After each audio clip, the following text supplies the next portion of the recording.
And the fastest way to make that happen is for you to go to your shop, bar, restaurant, pub, supermarket and say, I want to buy this product. Can you please stock it? Because if they know somebody will buy it, they will put it on the shelves.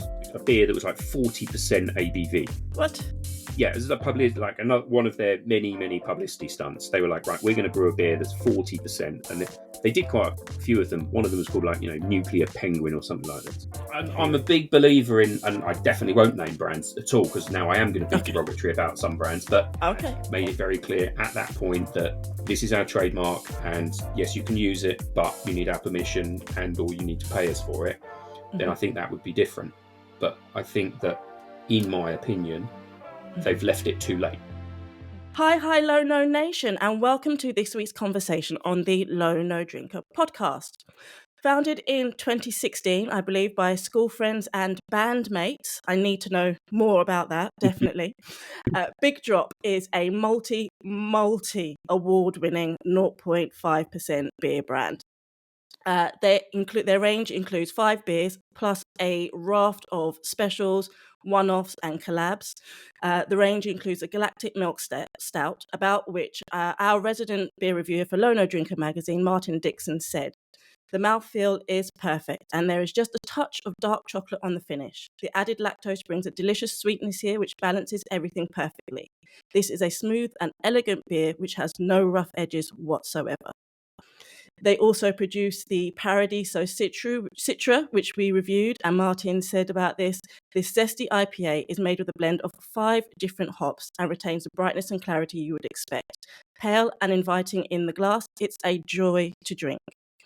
Today, I have the pleasure of speaking to CEO and founder, Mr. Rob Fink.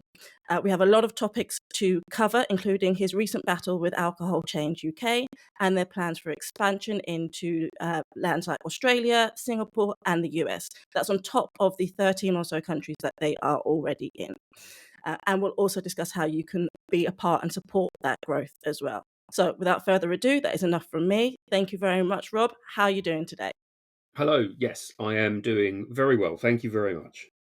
Thank you. Good to have you here. Nice to meet you and to finally get a chance to have a chat. I've obviously come across Big Drop many times, and I think anyone who's been drinking Low or No for more than a weekend has seen a can of Big Drop somewhere, and on draft as well, because I believe you have some on draft in some locations. We're getting there with the draft. Yes, we're getting there. It's a big it's a big market to get into, isn't it, the draft? It's not easy because trying to get bars to understand the importance of having a Low No on draft when there's so many more things to consider than your average big brand. It's I can imagine it's quite a challenge. It is a challenge. It is a challenge. Yes, we are getting there. I think the pubs now are starting to reach the conclusion that it is important for them to have that choice and that option available to people. Yeah. Did you hear about there was a experiment or that was reported by the BBC a little while ago?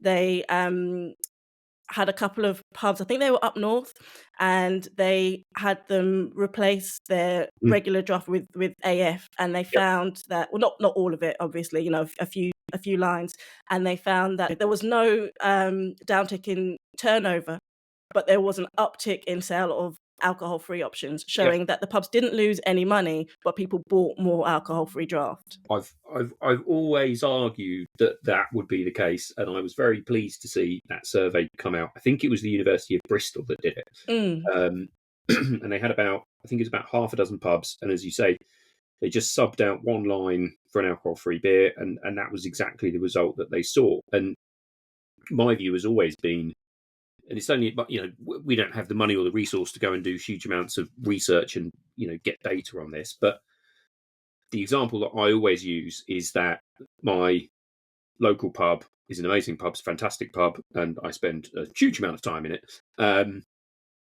And the landlady has, let me get it right, 8 keg lines. So she sells cask beer as well. She's got about 4 or 5 cask lines.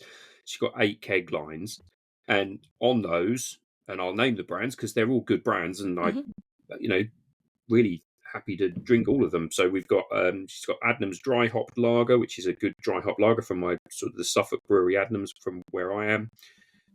Guinness, of course, a cider, 2 lines of Estrella, Carlsberg, Birra Moretti, and another world lager. She used to have Warsteiner, which is a German lager. Okay. And she's a big fan of Big Drop, so there's no criticism of her, and she does indeed stock it packaged in her fridge. Mm-hmm. But because she's a tied pub, she can't put it on draft. My argument to the pub companies has always been, look, if somebody walks into a pub and says, could I have a pint of Moretti? And I like Moretti, I'm not picking on it. And they say, well, no, actually, we don't have Moretti, but we've got Warsteiner, or we've got Estrella, or, whatever. I can't think there's very many people in this world that sort of throw their toys out of the pram and stomp out of the pub because they can't get that particular world lager. And as I said, it's not Moretti, any, insert world lager brand here in this example. Whereas if as part of your offering you have an alcohol-free beer on draft, you're opening up your offering and your service to those people who, as we all know, and there are many, many of them out there, who are not drinking at that particular time, but do want a pint of beer. Yeah. And I always tell a story, which is genuinely a completely true story, which is that I think it was about 2 or 3 years ago now. Me and all of my mates, we have a tradition that we go for a curry on the Saturday of the Easter weekend, Easter curry. And we've been doing this since the 90s because we're all very old now. And Easter Saturday, we go for a curry. And sometimes, and we come from all over the country, and it depends who turns up, and it's in Ipswich, which is where I live. So sometimes there's 6 of us, and sometimes there's 20 of us. And a few years ago, we all went for a curry. And that particular weekend, I knew that I was looking after my kids the next day. My wife was doing something and she was leaving, and I knew that I had to get up. And then my kids were a lot younger, so I couldn't just, as I do now, leave them to fend for themselves and eat shreddies out of the box. I knew I would have to get up and look after them, so I didn't drink. I said, look, I'm not going to drink. So I didn't drink during the curry. It was fine. And then we all finished. And it's like, right, let's go to the pub. True story. So there's a street in Ipswich, and at the top of the road, on one side, there's a pub, and I knew that pub only sold one particular alcohol-free lager that I don't particularly rate. Okay. And at the other end of the street was a pub, and I knew that they didn't sell Big Drop at the time, but they sold, the Adnams Goshen alcohol-free, they sold Erdinger, and then I think they sold one other alcohol-free beer, and I knew that they just had a good offering. It was just a good offering of alcohol-free drinks. So we're all stood there, and there's about 10 of us. I'm the only one who's not drinking. What pub are we going to go to? Are we going to go to pub A, or are we going to go to pub B? I made the decision for the group as to where we were going to go. So we all trot off to the pub down the road, because I know that as a non-drinker on that night, I have a better choice. But of course, everyone else turns up, and they have 3 glasses of wine and a bottle of wine and 6 gin and tonics and 17 pints of lager. So it's not the argument that I always make to pubs is, don't think about it in terms of, I have to cater for this one person who decides they're not drinking. It's like, no, you're going to bring more footfall as a group, to your pub. It's exactly the same with vegan food. If there's a group of 6 of you, 10 of you, where are we going to eat?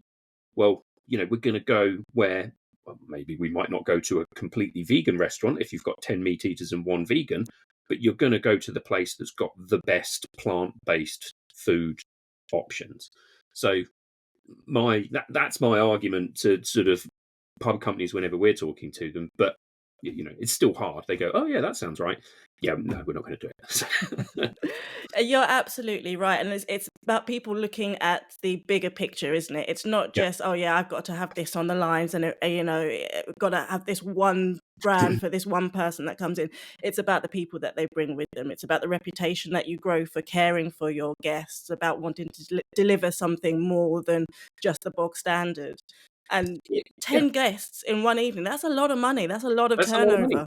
That's a lot of money that goes through that person's till instead of that person's till. And, I think, the hospitality industry has had an absolutely torrid time over the last few years for obvious reasons. So I'm not, I'm not critical of the industry, but I think they know that pubs need to evolve, and it's not just about alcohol-free beer. It's just being, more of that community hub and offering different things. Because I think the days when these pubs do still exist, but excuse me, the spit and sawdust. Right, it's a bunch of men, and we're all going to drink 10 pints of lager, and that's it. And the food consists entirely of pork scratchings. Yeah. Okay, they do exist, but that's probably not where the industry wants to evolve to. Yeah. And alcohol-free beer is just part of, I think, how pubs are evolving. As I said, I'm not moaning about it. It just takes time because they're businesses and they don't necessarily move very quickly. You're absolutely right, and it takes brands like you, publications like mine, people who watch and listen to shows like this to let their pubs know what they want as well. The consumers have to make their voices heard, and so many people, I Oh, still see so many people going, "Oh, if there's nothing available, then I don't normally ask." But you've got to ask because you've got to tell people. I always used to oh, say to my staff, "If you don't yeah, tell me it's broken, I can't fix it." So yep, tell them that their offering is broken, yeah. and then they'll The, know they need to go and fix it. completely the number of emails that I get, probably even on a daily basis from people really nice and really well intentioned saying things like, do you know what you should do? You should sell beer on draft. That's what you, and I'm like, Uh-huh. yeah, yeah. And it's like, I can't find you in my local shop. You should sell in that shop. And I always respond very nicely and I say, I agree with you. And the fastest way to make that happen is for you You. to go to your shop, bar, restaurant, pub, supermarket and say, I want to buy this product. Can you please stock it? Because if they know somebody will buy it, they will put it on the shelves. Because otherwise, it's me saying to them, I think people will buy Mhm. this. That's my opinion. And here's what we've done and what I can show you up till now. But I can't show them, yeah, look, here's the 6 people who I know are going to come into your pub and drink this beer.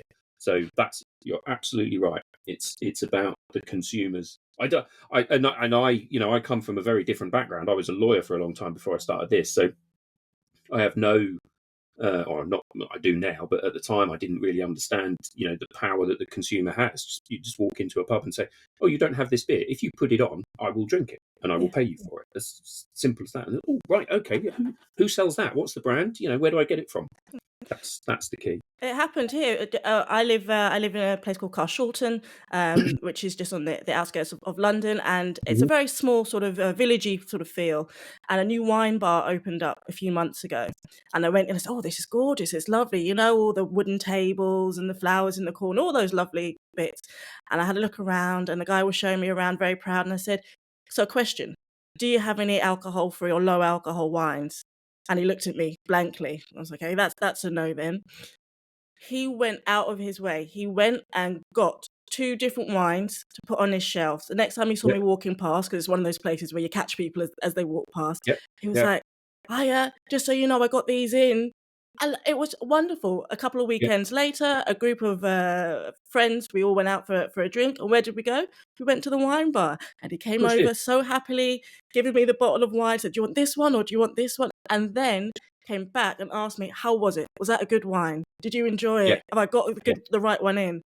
Absolutely loved it. Now it yeah, sits in his window for people walking past to see it. yeah. That's it. That's all we want, is that care and attention to service, isn't it? Yeah, absolutely. And it's really fascinating actually to have seen over the last few years how everybody is talking about how fast alcohol free generally is growing. And I don't get involved in the AF spirits or the AF wine. I don't know anything about that, but Mhm. alcohol free beer in the UK about 30% growth year on year, which is enormous Huge. compared to alcoholic beer, but it's off a very small base. And I think the growth is there, but consumers still need to not be educated. I was going to say that's the wrong word. I think people are smart; they don't need to be educated. But I think it's a journey that we're going on in parallel. It's the you can bring a horse to water, but you can't make it drink. I'm sure there's loads of cliches that I could use. I saw in the US, there's a brand who had got a listing on an airline, a domestic airline, and it was like, "Whoa, this is amazing! This is amazing!" And then it's been delisted. And so I do think there's this, like, we're going on a journey together, the consumer and the brands, and we're going to grow it together. but I don't think one can go faster than the other. Mm-hmm. So, your bottle of wine, that's a great example where this guy, he's got it in now, and you're going to go back to that bar and you're going to buy it and you're going to drink it. But other people need to do it as well. His brand, whoever that brand is, they need to make noise and tell people about it. He needs to make noise and tell people about it, and we'll all sort of, do it together. Yeah. But it's really interesting to.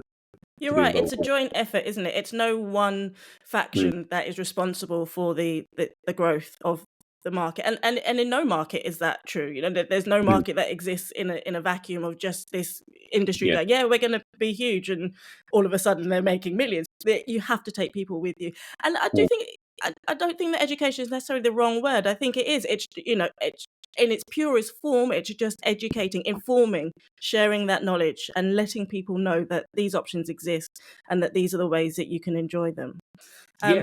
I can see that we could go on lots of rabbit holes, so I'm going to bring us back around because I want to talk a little bit more about you and the brand before we get to some other really interesting bits. So can you tell us, just in your own words, wherever you want to start, I mentioned that you launched in 2016, is that correct? Yeah, and it was right. You and James is your co-founder. James is my co-founder, yeah. And you met in a band, is that right? Or have I... We met in school. I've known James for more years than I care to remember. Back in the 90s. Yeah. Oh, I miss the 90s. We met at school. I've known James since I started high school, so yeah, the early 90s. Okay.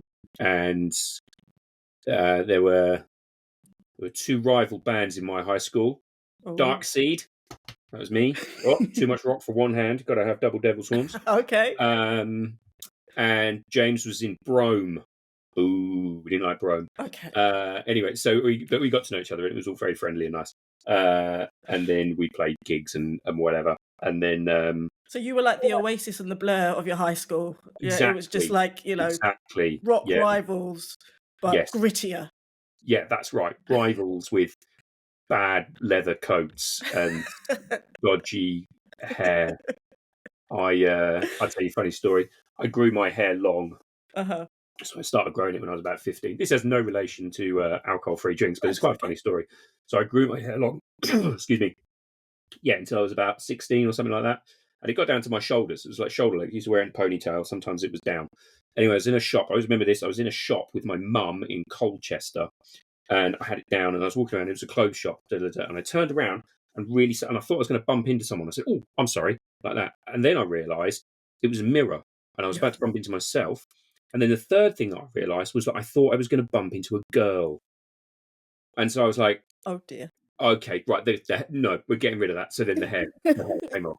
At the age of 16, the sudden realisation that you thought you looked like a girl, that was unacceptable. Not other people telling you look like just you yourself thinking. Just me, other people, you look like a girl. No, I don't. I look really cool because I'm a drummer in a band with long hair. Of course I look cool.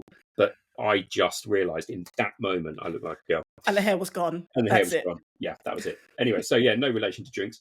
We're alcohol-free, but it's quite funny. Anyway, so I met him in high school and then later on, as the years progressed, we've played in various bands. And he lives in Ipswich. I moved to London. I lived in London for about 15 years. But we obviously were still friends, played in various bands. And that's how I know him. Okay. But then sorry, go on. Yeah, I was going to say, so how did you go from playing in bands to becoming a lawyer? Yeah. To going, do you know what? I'm going to make a beer. Did you know anything about making beer? No, I still don't know anything about making beer. Oh, okay. I'm not supposed to say that. They tell me off if I say that. I have no idea how you make beer.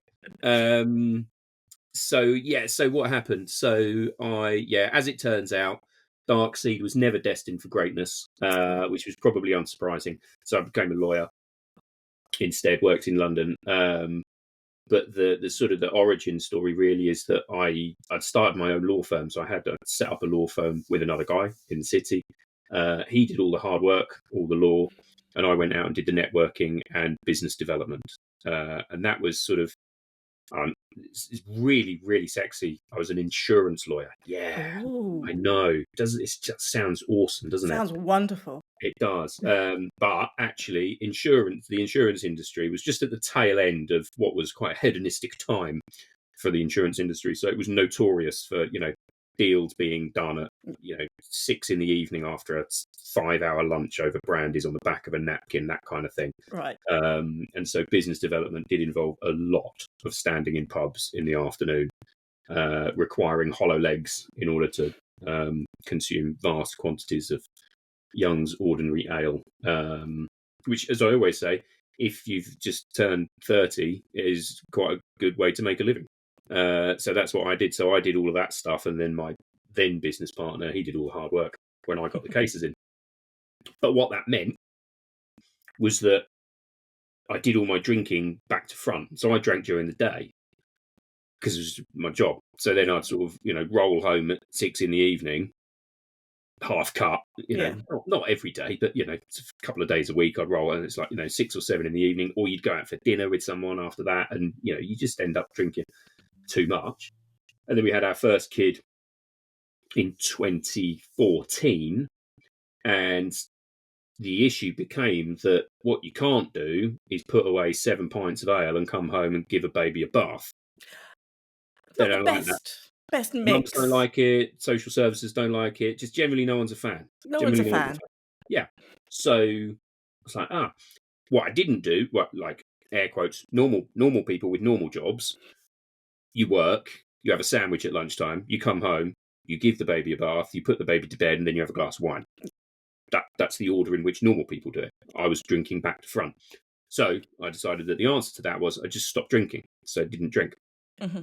And when I went to the pub with all of my contacts and network and underwriters and brokers and stuff like that, I would buy 2 bottles of the mass-produced lager that everyone knows was the only alcohol-free beer that was knocking around however many years ago, 10 years ago. Buy 2 of those, pour them into a pint glass, and that's what I would stand and drink. So just drink alcohol-free beer, like that. And then I don't know if it was one day, but I was just, no, I tell you what it was. And if we're, giving shout outs to other brands, one day, so I'd done this, I didn't drink for about 9 months. So I didn't touch a drop for about 9 months. And one day, like halfway through this stint, went to a party with a bunch of other lawyers, went to the bar, 2 bottles of said brand, please. Sure. And the woman behind the bar, she said, yeah, I've got that. Or if you like, I've got Nanny State from Brewdog. And I was like, oh, I've never heard of that. Like, genuinely had never heard of it. Tried it, and I was like, oh my God, this has got hops in it. Like, this isn't a lager. This is like at the time, it was just like scales falling from eyes and goodness me. So then I went to drydrinker.com, which probably your listeners and you will know, and ordered every single alcohol-free beer that Stuart had in stock at the time. And he lived around the corner from me at the time. He lived in Teddington and I lived in Twickenham. So I met him, and he was, we still talk now. He's a nice guy. Drank them all.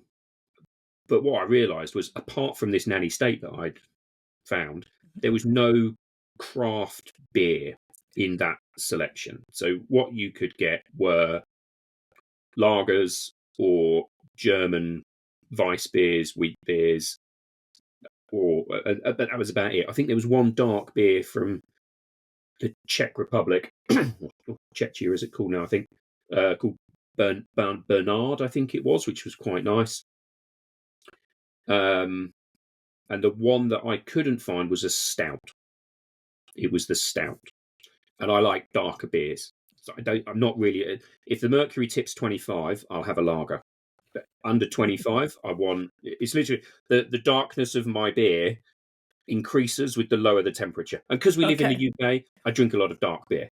The higher it gets, the lighter the beer. Okay. Couldn't find a stout. And I just thought, this is stupid. Why has nobody made any decent alcohol-free craft beer? It didn't exist as a thing. And Nanny State was actually created as a joke. It was a joke beer. So this is a good story. So, and this is all out there. I'm not telling tales. Brewdog Sure. brewed a beer that was like 40% ABV. What? Yeah, it was like another one of their many publicity stunts. They were like, right, we're going to brew a beer that's 40%, and they did quite a few of them. One of them was called like Nuclear Penguin or something like this. Okay. Anyway, cue lots of faux media outrage about this. Oh, this is terrible. You're encouraging people to drink, blah blah blah. So they said, oh no, we can do 40. We're just doing beers. We can do 40%, but we can also do 0.5%. Mm-hmm. But they called it nanny state as a derogatory title. You see, they were like saying, this is the nanny state beer. This is what the nanny state wants you to drink. So they were coming at it from a from a different angle. They weren't coming at it. It's still around. It's still produced. I haven't drunk it for a while, but it's still out there. Still in the supermarkets. Yeah, still absolutely. In the supermarket, yeah. Well, it's Brewdog. Of course, it's in the bloody supermarket. Oh, not so, and I was looking at it going, no, it should be a positive choice. I don't want to drink because I'm doing a positive thing because I've got my bubba here that I want to give a bath and put to bed. So why is no one doing this in a sort of a positive way? And the stout was the one that I couldn't find. So the stout was the launching pad for the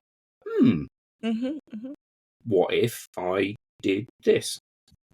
So Amazing. then I did. Yeah, and you did. And apparently, according to all the reviews and the many awards, you did it bloody well. I mean, the stout, yeah. Let's not blow the trumpet too loudly, but in terms of the stout, I genuinely always say that that's just a good beer, full stop. And for me, so I was still working as a lawyer. So it started in 2016, but it was only a side hustle. Okay. It was a side hustle for about 10 months after that, six to 10 months, something like that. I can't remember. But during that period, I'd gone up to Manchester, Liverpool. I'd gone to Liverpool to a conference of publicans, landlords, landladies, publicans, and Club Soda, who again I'm sure you know Laura and you see at Club Soda. They were there, and they had given out bottles of, or I asked them to give out bottles of the Galactic Stout. It wasn't called Galactic then; it was just Stout. Okay. And there's a guy called Pete Brown who's a beer writer, really nice guy, writes brilliant stuff about beer and pubs. Really good guy. And I didn't really know him at all, but I knew him by reputation. And he got up on the stage. He was one of the speakers, and he said to all these publicans, he said, right, I've never done this before. I'm going to talk to you today about alcohol-free beer. And everyone in the audience was like, oh, God, alcohol-free beer, Pete. I don't want to talk about alcohol-free beer. He said, no, shut up, listen to me, because I know what I'm talking about. And then he gave the thing about how, look, you can't just offer this rubbish option. You need to do more. And he said, and this is a bottle of Big Drop chocolate milk stout, we used to call it. We stopped calling it chocolate milk stout in the end because people got confused as to why we were trying to sell them chocolate milk. But so now it's just called a milk stout. And he said he said the only difference between water and beer is that if you're thirsty and you drink a pint of water, you don't want another pint of water because you're not thirsty anymore. If you're thirsty and you drink a pint of good beer, you want another one because it tastes nice. And he said, this is the first alcohol-free beer that I have drunk, and afterwards genuinely wanted another one of the same. Amazing. And I was like, bosh, done. Yep.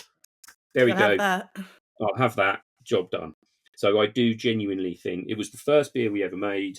We've not really messed with the recipe at all for however many years. That is 6-7 years.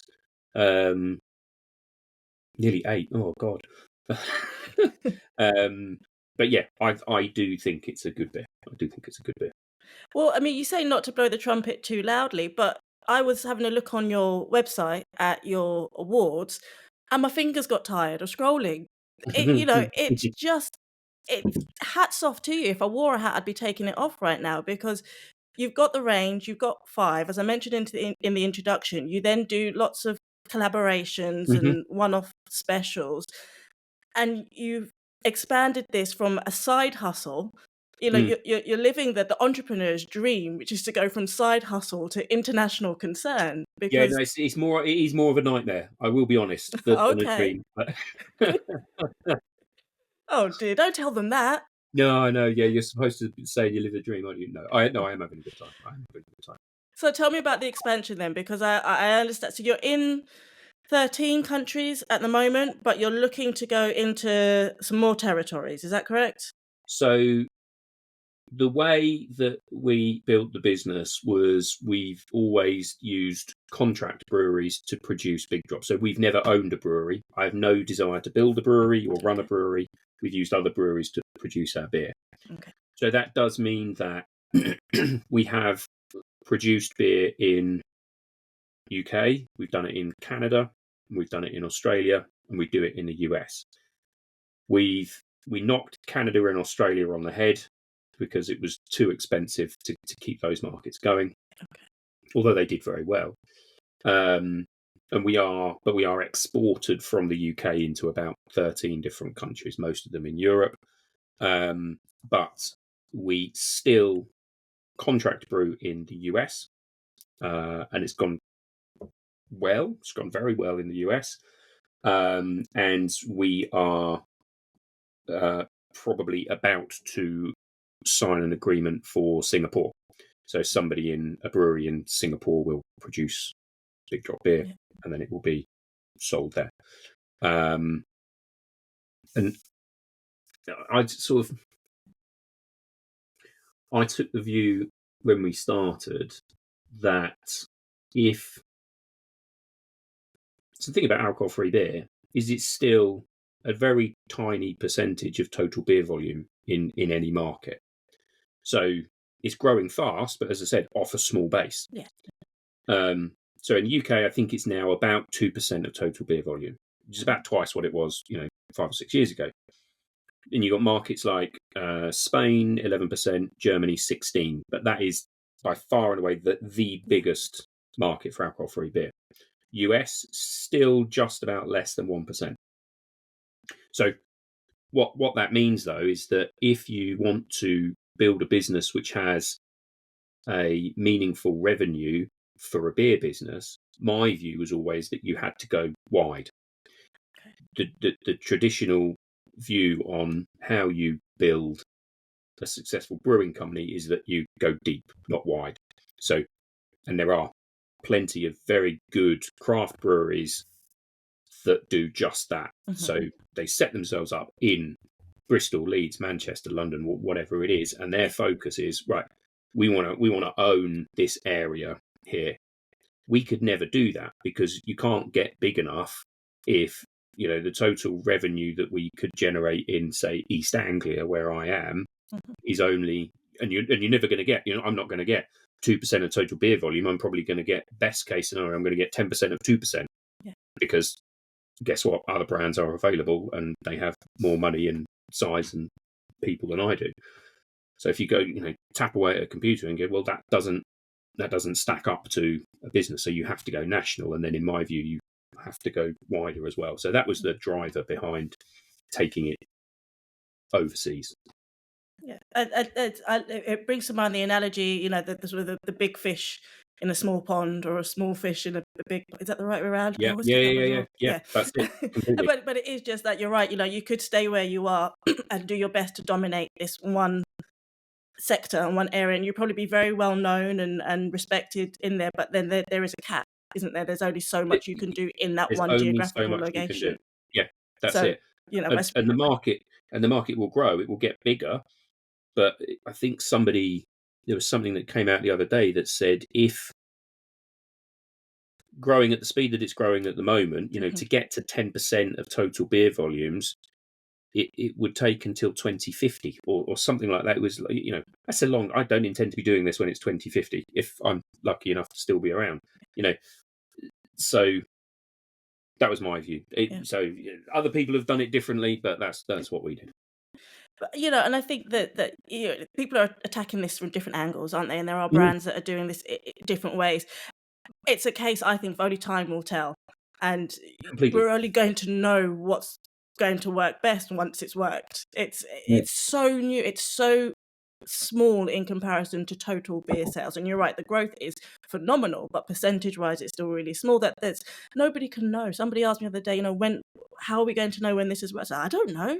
We have to just watch and see That's it. how this is going to play out, because yeah. there's new brands coming in all the time. There are new consumers coming in all the time. Sadly, there are some brands going out, and the consumers, it's a very, very, very high churn rate at the moment as we all try to come together and just understand this market and understand this space. You're completely right. And I find it's not frustrating, but I still have conversations with people, whether it's, buyers at retailers or pub companies or investors or people who are starting up new brands. And even now they're coming to me and they're saying, it's like people are drinking less, aren't they? People are there's a great opportunity here. I don't know, dude, I've been doing this for like 8 years. Yeah. I know. So it's like, oh God, it's taken so long to get to the place where now, I don't think anybody thinks it's a fad, people drinking less, and that there are these, grown up alcohol-free beverages available. Nobody thinks it's a fad. But that position really is only cemented over the last couple of years. Before that, it's like, no, this is just stupid. No one's going to drink this stuff. Who's going to drink this stuff? Yeah. And yeah, you're right. There's a huge amount of churn, and people are coming in. People are trying stuff. Retailers are trying stuff. Brands are going bust. It's an insanely hard market to raise investment in at the moment because the economy is not great. Yeah. And if you want to grow a brand fast in this space, then you need investment. Mm-hmm. I was talking to somebody. So in the US, we're going to partner with a few different breweries around the US to brew and sell the beer, so that we can get a national footprint, because it's almost impossible to cover the US either with one brewing partner or on your own. You just can't do it. It's too big. But I was talking as a woman who is helping us do this, who is a very well-regarded former CEO of a craft brewery. She's been in beer for a long time. And we were talking about how in the US, actually, there are a number of, very sizable regional breweries with turnovers in, the sort of $30 to $100 million kind of figure that just don't exist in the UK. Yeah. And she said it's because they all started in late 80s, and they were just allowed time to build their companies, to build craft beer as a sector, to educate the consumer, to put the beer on shelves. But it took them years and years and years. They didn't need to do it fast because there wasn't any social media. And that's genuinely our opinion, is that they just kind of got on with it. They weren't trying to build a brand, they were building businesses. Whereas now, it's seen as very cool and sexy and funky, and there's TikToks and Instagrams, and everyone's trying to spend money and get space on shelves, and it's really fast and scary and expensive. But there will be winners. And hopefully, touching wood, we should be one. You are also in the process, as part of this expansion that you're looking at, of raising some funds. You're doing some crowdfunding. Can you tell me a little bit about that and how people can get involved if they want to be part of the Big Drop journey? Yeah, absolutely. So we have raised investment on a crowdfunding platform called Seeders, which is just like all tech. You can't spell it the way that it sounds. You have to remove vowels from it. So it's SEEDRS. They took out one of the 3 E's. I don't know why. Just make it look more tech, I guess. Anyway, they're lovely people. We've raised money on Seeders twice now. Once in 2020. We actually started raising money immediately before lockdown. It was like February 2020, and we were like, yeah, this is going to be amazing. Big drop on draft in pubs, and then the entire hospitality industry shut down for a year. Oh gosh, that must have been painful for you. That was tedious, but we hit our targets, and then we raised again at the end of 2022. So we've got quite a nice audience and consumers, and they're all logged on and sat on the Cedars platform. But we'll be raising some more money. It will be going live in the next few days. So if any of your listeners or viewers are interested in joining us on the journey, I think you can put as little as £50 in or something and join the crowd.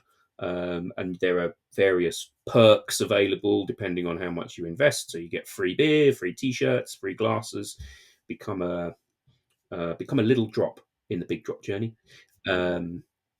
Check out, keep an eye out for our raise on cedars.com. Okay. And so anybody can do that, right? You don't have to be a business, you don't have to have an interest in the industry. It's just for people who want to support the brand, want to That's support right. the business, Yep. and get involved that way. That's it. So anyone can do it. So you have to register with Cedars. They'll ask you various questions, just to make sure that you know what you're doing, and they will give you warnings and investment advice and all sorts of this kind of stuff. But yeah, anyone can register. And the idea is that you can, and lots of brands do it. I mean, hundreds, thousands of companies have raised money, and it's just a way of engaging with your audience and your consumers, even more than you may do already. Yeah, absolutely. You're right. You do see several different brands and all sorts of industries, not just the low and no, using these platforms. I think they're really great because you get people who really, really love being part of what you're doing. It's not just like going on eToro and just buying some random shares in Nvidia and hoping that the tech market that you don't understand takes off. Yes. You can actually be part of something, and especially with smaller independents, it's something tangible. You get to follow the brand on their social media, see what they're up to. People can find you and really like see your LinkedIn and see what you've been doing and know how that is impacting the investment that they're making. Yeah, exactly. And it is a great way to, maybe not even like build an audience, but just engage with your audience on a I don't know if a deeper level is the right word, but in a way that you wouldn't be able to otherwise. So it's a nice thing. It's a fun thing. And so I think that will be our third time round on Cedars. So Exciting. Looking forward to that. And a whole bunch of goodies that you can get as well. A whole bunch of that's perks fantastic. as well. Yes. I need to go and check that out myself. You go and check it out. We'll see what we can rustle up. I wanted to ask you to take us a bit through the range, because I have some of your beautiful beers wonderfully arrayed here. I see them. Don't they look lovely? So for those who are listening on the audio, we'll describe which beers that we have. And for those who are watching on video, I'll show you the cans, but I'll also put up some professional pictures, because I always try and do this, and then I can never get the focus, and then it goes in and out, and then I'm like, oh, well, okay. So we've already mentioned the Galactic Stout. So you've taken us through that one already. Is that going to focus? There we go. There you go. So we've mentioned that one, and then I also oh my god, it's just popped. Oh sweet Jesus. Covered in milk stout. Hi everybody. I've got a bag here. I'm just gonna pop this in the bag. You do that. Okay, you thanks. pop that in the bag. Yep. I don't know if it stains. Oh gosh. Is this like it will be all right on the night? That's it. Yeah. It'll be all right on the night. Yes.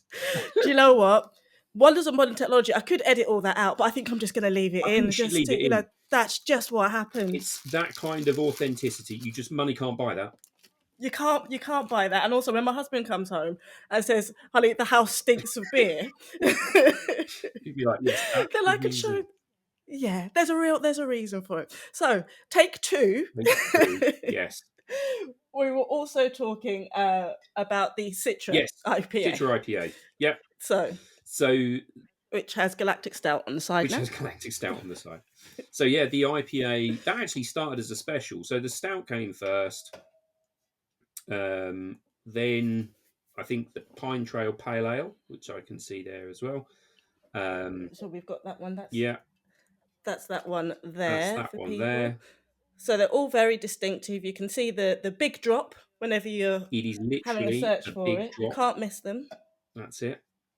I should give a shout out to James, my co-founder for the Big Drop. He is a designer by trade, and I said Okay. to him, I said the we were trying to work out what to call it. Right, we know what we want to do. What are we Okay. going to call it? And I said, my literal words were, and you did say it's a grown-up podcast, so I can say, I said it has to be a name that I can walk into a pub and ask for a pint of it without sounding like a dick. That was the brief Okay. that I gave him. It was like you need to go into a pub Yeah. and it's me, you, him, and right, yeah, I want a pint of Stella, a pint of Guinness, and a pint of Big Drop. Yeah. That's You wanted a strong, yeah, that's the solid mission. name. Yeah. You didn't want to sound like some apologetic, weaker, Yeah, poor yeah, imitation. that's You it. wanted something that stood out, and I'm you've done I'm that. I'm a big believer in, and I definitely won't name brands at all because now I am going to be Okay. derogatory about some brands, but Okay. I've always been of the view that if you call your brand something which is flagging or highlighting the sort of sobriety or abstinence or less than or lower than, where it's a pun or a play on words, I don't think it works because you're I was going to say virtue signaling. That's maybe not quite. It's not quite as high as that, but you're flagging the fact that you're drinking something that's alcohol free. And I don't think for me. That's not what you should be. It's just a brand. It's a brand that should carry its own message and connotation and vision and mission and everything else. And I guess if that's what you do want to do, then yeah, okay, fine. But for me, it's beer first and foremost. It's good beer, so it needs to be a brand that sounds like a beer. So hence he was like Big Drop, and then it's supposed to it references it's a big drop of flavour, but a big drop in alcohol. So there's kind of a little play on it there. Ah, See what we did. See let's what see he what you did, did there. James. So yeah, sorry. So anyway, what was I talking about? The beers. Yes. The So beers, then yes. the Citra IPA was a special that we did that was very nice. So we brought it out as a main beer as well. Yeah. So you do quite a few of those sort of specials. Is there a schedule to them, or is it just as and when you get inspired to create a new combination?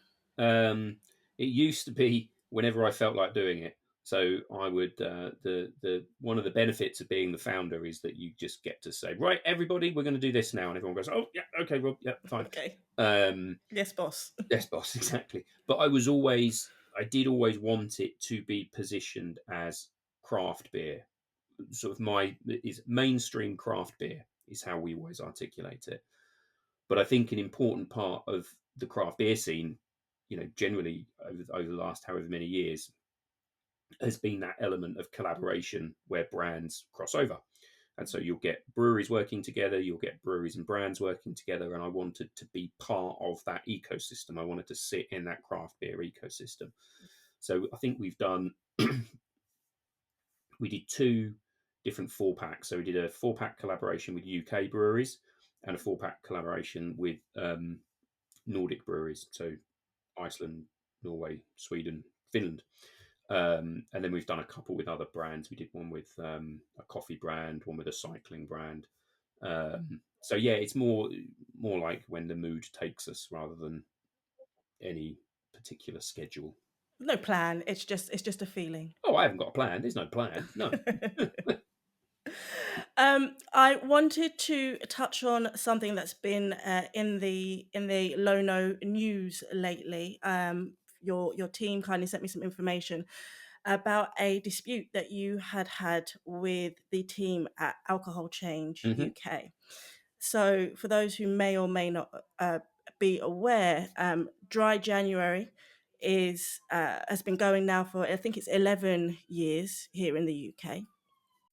And the team at Alcohol Change UK have very much taken ownership as it's something that was produced by one of their teams, and they subsequently trademarked the term Dry January so that it wasn't able to be used by other people without their permission, which I think a lot of people would find surprising. I didn't know that until recently, because it wasn't something that I expected. I just thought it was a thing because it happens all over the world. And I'm doing Dry January. Yeah. Of course, you can do Dry January officially by downloading their app and going through their sort of training and support and that sort of thing.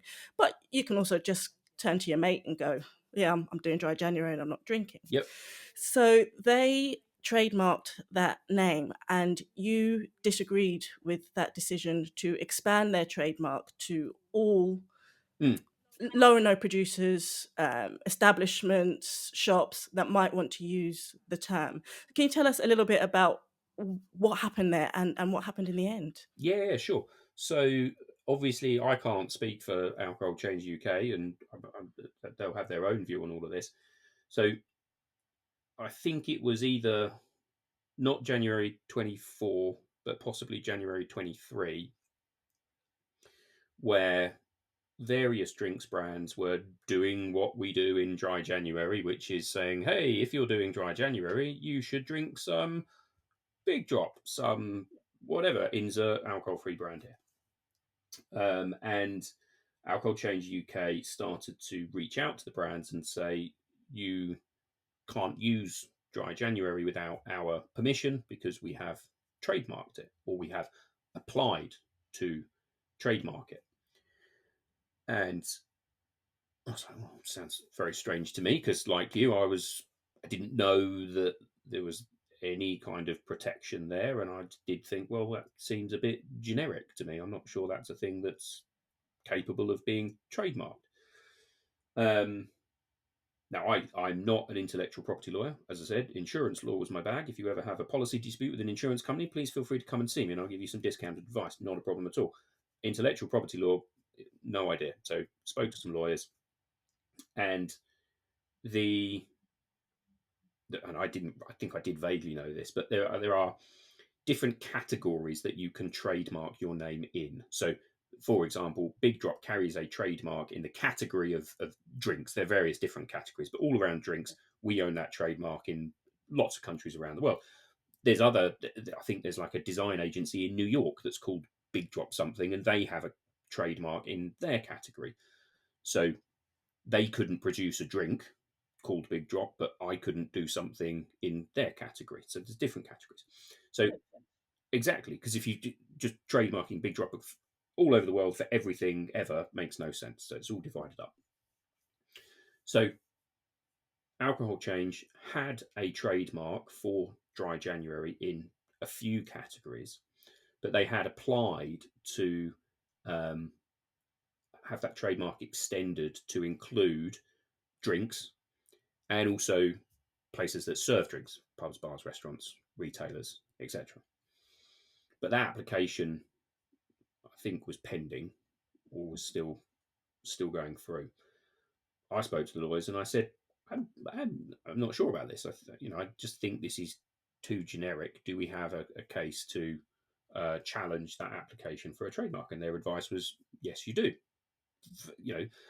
The decision's online. If anybody wants to go and Google, dry January, and then our solicitors were called Burkitt's, you can find a link to the decision there. It's very long, and if intellectual property law is your thing, I'm sure you'll find it very interesting.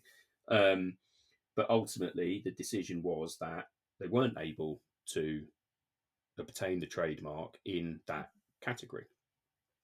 So it's been rejected. So I should say I obviously have great respect for the work that Alcohol Change are doing. Why would I not? Because everybody in this wonderful churning mess that is alcohol-free drinks is trying to broadly do the same thing, which is facilitate options to people to allow them to make informed choices and potentially drink less alcohol. Great, Alcohol Change are doing exactly the same thing. So that's what happened. But I think the interesting thing that will happen in the future is if you look at what Alcohol Change have said after that decision was granted, is that although we, Big Drop, were successful in our application, their view is that if you were a retailer or a drinks brand referring to Dry January, their view is that that would be considered passing off of the Dry January trademark that they do own in the categories that they own it.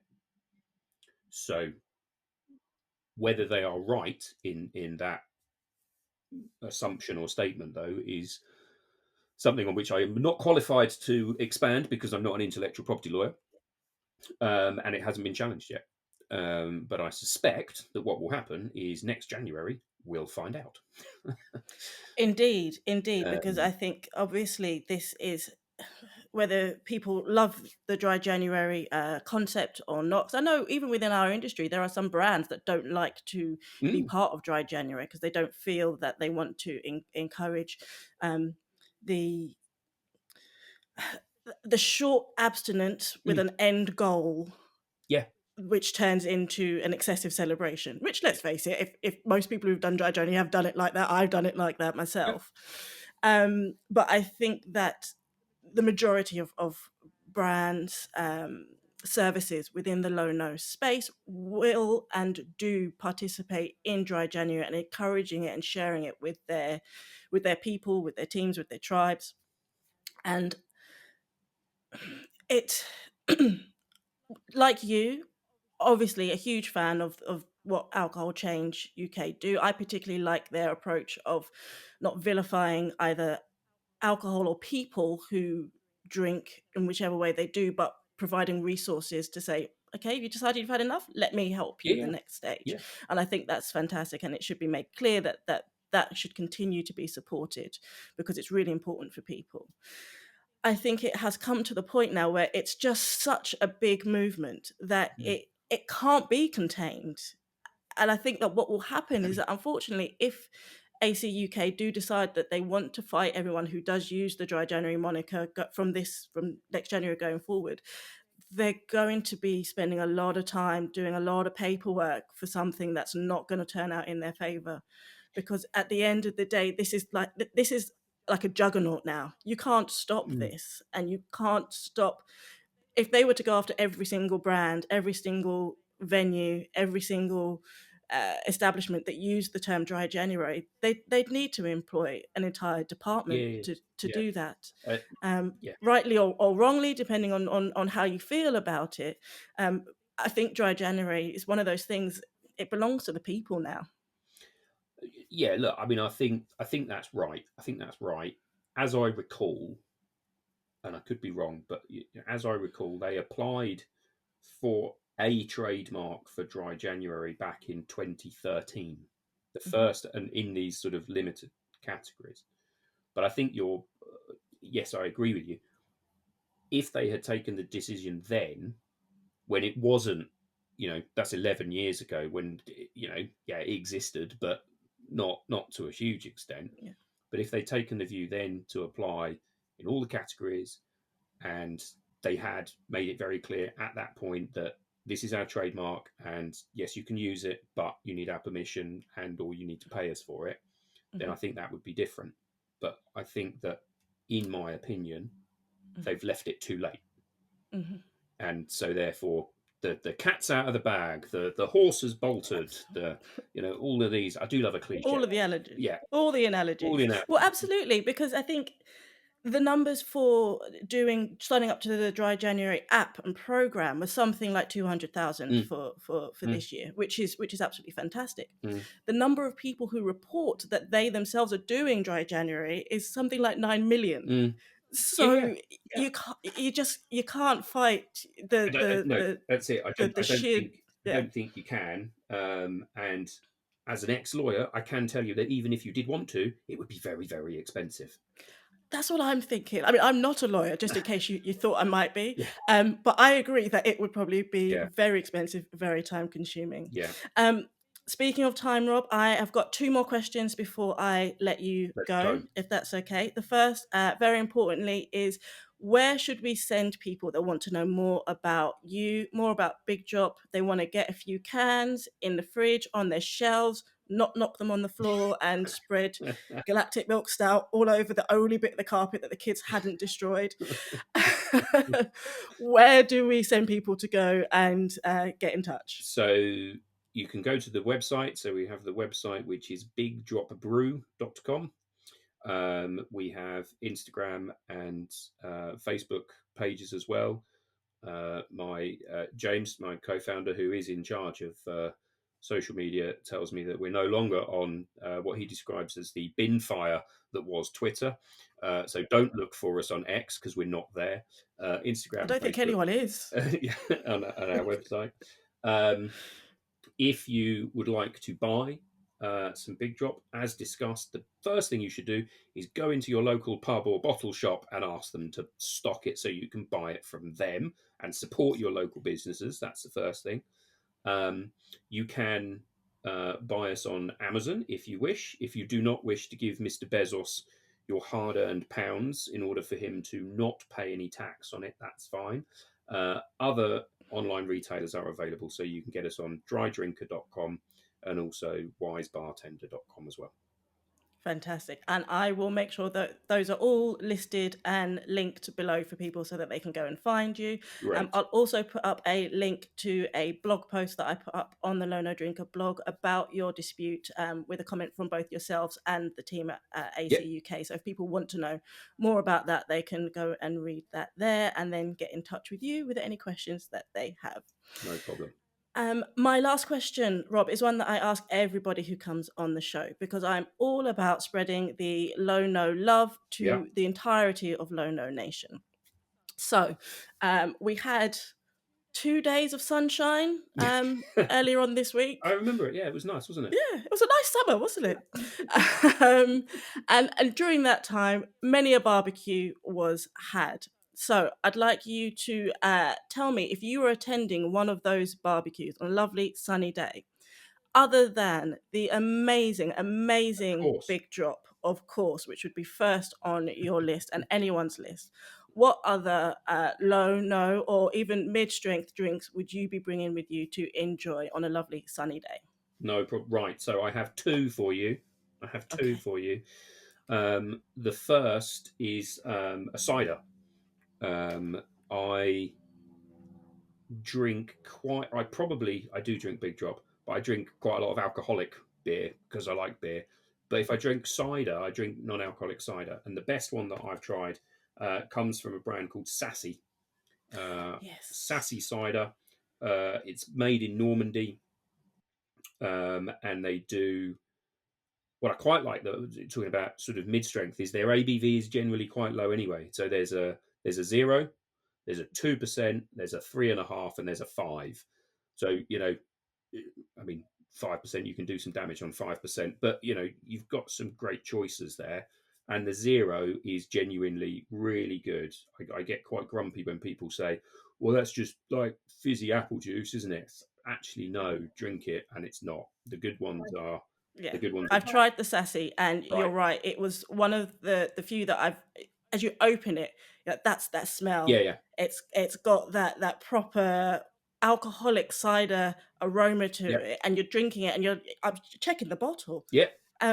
But I think those percentages are interesting that you say, because yes, 5%, that's pretty certain. But actually having a 2% and a 3% for a cider, that's still quite low. Yeah. Ciders generally start at around 4.5, going all the way up to ridiculous amounts. Yeah. So that's my first one, and then the second one is a drink called Botivo, and I met for the first time one of their founders the other day, and she was talking me through the thinking behind the drink and the brand, what they're trying to do. And first and foremost, it's always got to taste good, and I think it tastes absolutely fantastic. But what I quite like about it is that thing I talked about a little bit, where, in my humble opinion, and it's only my opinion, I think that brands in this space need to be not talking about abstinence and sobriety and missing out and lower than and less than and free from. It's about flavor and experience and all the other good things that just come with drinking a nice drink. And Botivo very clearly are saying, we're not trying to be an alcohol-free alternative to this. We're just a tasty beverage that you can drink and enjoy in its own right, and I think that's absolutely right, and I admire it therefore as a brand, but also, as I say, as a drink. I think what's their recommended serve? I think it's soda water with Botivo ice and a slice of orange, which It's delicious, delicious. Yeah, absolutely. I think actually Bativo, one of the brands that I was thinking about when I said earlier on about some brands that don't actively participate in Dry January, Emma and the team there are very much just about, as you say, just making. They want to make an amazing drink. Yeah. They want to love this drink, Yep. no matter what the season of somebody's drinking habits are like. That's it. I'm actually hoping to have her on the show soon, so I will let her know that you have spoken so highly. She's fantastic. No, I had a very nice chat with her, and I think they're doing amazing things. So I'm going to be really annoyed if she doesn't recommend Big Drop at the end of her. I'm just putting it out there. Okay. Maybe I'll have to release these back to back then and see what happens. Rob, it has been a pleasure speaking to you. Thank you so much for being such a wonderful guest. And I will never forget this as the day that I spilt beer all over myself, sober. Your carpet. Yeah, that's it. Yes, you've literally ruined your carpet with beer whilst sober on the middle of the day on a Thursday. There you go. It's rock and roll. There you go. And they say that the sober life isn't fun. This is wild. Rubbish. This is what you were dreaming of when you were in that band in school, isn't it? Spraying this very moment. Cans of stout all over the carpet, ripping it up. There you go. Thank you so much for joining me. Have a great day. Thank you. Cheers.